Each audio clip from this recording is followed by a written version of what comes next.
મારું નામ ચિરાગ છે। મારી ઉંમર 28 વર્ષની છે। મેં BA સુધી અભ્યાસ કર્યો હતો, પરંતુ ઘરની નબળી પરિસ્થિતિને કારણે આગળ ભણી શક્યો નહીં। પિતાજી પાસે થોડી ખેતી હતી, પણ તેનાથી ઘર ચલાવવું મુશ્કેલ હતું। એટલે હું નજીકના શહેરમાં આવેલા એક મોટા અનાજના ગોડાઉનમાં ક્લાર્ક તરીકે નોકરી કરવા લાગ્યો। મારી એક જ ઓળખ હતી, સમયસર કામ કરવું, ખોટું ન બોલવું અને કોઈનો વિશ્વાસ ન તોડવો। એક દિવસ સવારે મેનેજર સાહેબ ઉતાવળમાં ઓફિસે આવી ગયા। બપોરે તેમને યાદ આવ્યું કે તેઓ ટિફિન ઘરે જ ભૂલી ગયા છે। તેમણે મને કહ્યું, ચિરાગ, જરા ઘરે જઈને ટિફિન લઈ આવ। હું તરત જ તેમની પાસેનું સરનામું લઈને નીકળી પડ્યો। ઘરે જઈને બેલ વગાડતા જ દરવાજો ખુલ્યો। ત્યાં સામે એક ખૂબ જ સુંદર યુવતી ઊભી હતી। તેના ચહેરા પર સ્મિત જાણે આખા દિવસનો થાક ઉતારી દે એવું હતું। તેણે પૂછ્યું, જી, કોનું કામ છે?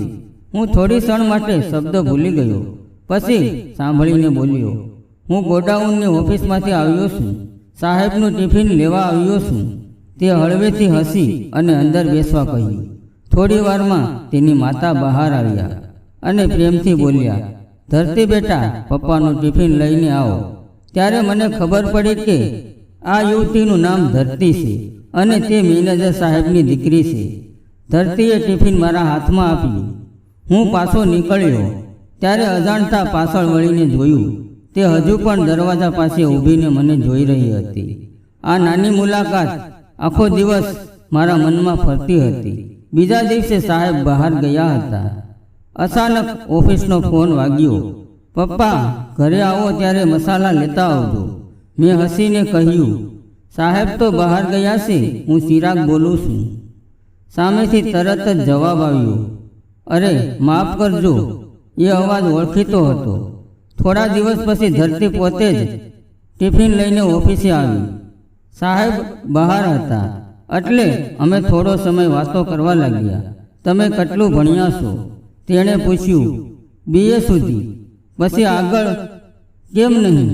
હું હળવું સ્મિત કરીને બોલ્યો, ઘરની જવાબદારી પુસ્તકો કરતાં મોટી હતી। ધરતી થોડા સમય માટે ચૂપ રહી ગઈ।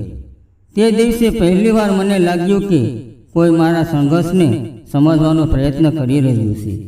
ધીમે ધીમે ધરતી ઓફિસે આવવા લાગી। અમારી વચ્ચે મિત્રતા થઈ ગઈ।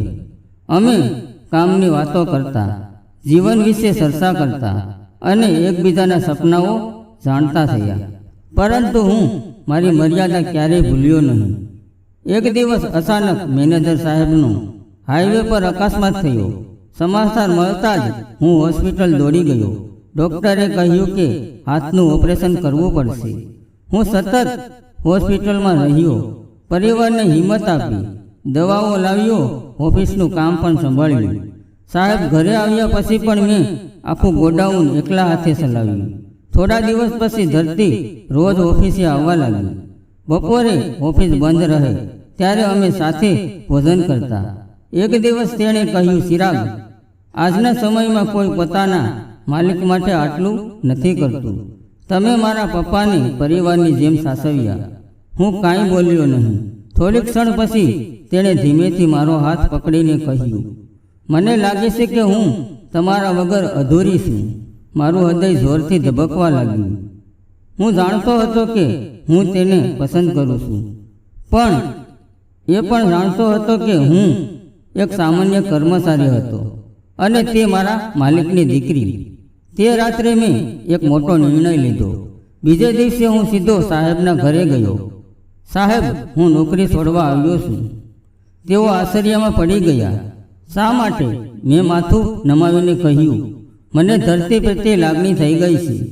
હું તમારા વિશ્વાસ સાથે દગો કરવા માંગતો નથી, તેથી નોકરી છોડવી જ યોગ્ય છે। સાહેબ કંઈ બોલ્યા નહીં। હું ત્યાંથી નીકળી ગયો। એક અઠવાડિયું પસાર થયું। હું ઘેર હતો, પણ મન ક્યાંય લાગતું ન હતું। એક સાંજે અમારા ઘર આગળ એક કાર આવીને ઊભી રહી। તેમાંથી મેનેજર સાહેબ, તેમની પત્ની અને ધરતી ઉતર્યા।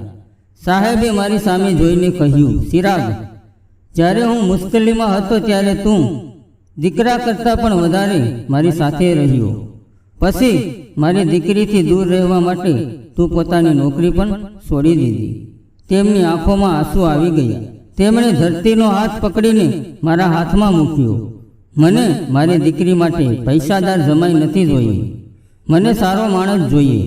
ધરતીની આંખોમાં ખુશીના આંસુ હતા. અમારા માતા પિતાએ આશીર્વાદ આપ્યા. થોડા સમય પછી અમારા લગ્ન થયા. આજે અમે બંને વિશ્વાસ અને સામાન્ય સાથે જીવન જીવી રહી છે. મિત્રો, જીવનમાં સંપત્તિ કરતાં સચ્ચાઈ મોટી હોય છે. પૈસા એક દિવસ ઓછા વધારે થઈ શકે, પરંતુ ઈમાનદારીથી જીતેલો વિશ્વાસ આખી જિંદગી સાથ આપે છે. સાચો પ્રેમ ક્યારેય અમીરી કે ગરીબી નથી જોતો, તે માત્ર માણસનું હૃદય જુએ છે. જો તમને આ વાર્તા ગમી હોય તો વિડીયોને લાઈક કરો, તમારા મિત્રો સાથે શેર કરો, કોમેન્ટમાં તમારો અભિપ્રાય જરૂર લખો અને આવી જ નવી ગુજરાતી વાર્તાઓ માટે અમારી ચેનલને સબસ્ક્રાઈબ કરવાનું ભૂલશો નહીં. ફરી મળીશું નવી વાર્તા સાથે. ત્યાં સુધી આવજો.